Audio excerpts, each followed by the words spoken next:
అయ్యా ఏమన్నా ధర్మం చేయండి అయ్యా. చిల్లర లేదయ్యా. అయ్యా పేదన్నయ్యా, మీరు కాకపోతే ఎవరు చేస్తారు?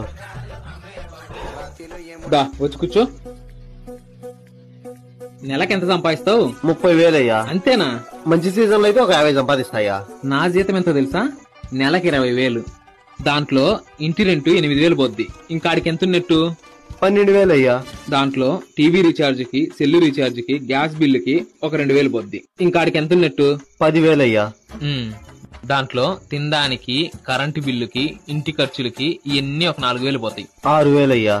ఒక 4,000 మైన ఈఎంఐలు కడతానా. ఇంకాడికి ఎంత ఉన్నట్టు? 2,000 అయ్యా.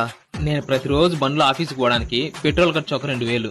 ఇంక నా దగ్గర ఎంత మిగులుతుంది? ఇంకేముంటది బొక్క. ఇప్పుడు చెప్పు, నువ్వు పేదోడివా నేను పేదోడినా? మీరే అయ్యా.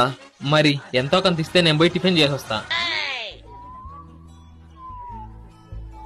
దేవుడు నిన్ను చల్లగా చూడాలి.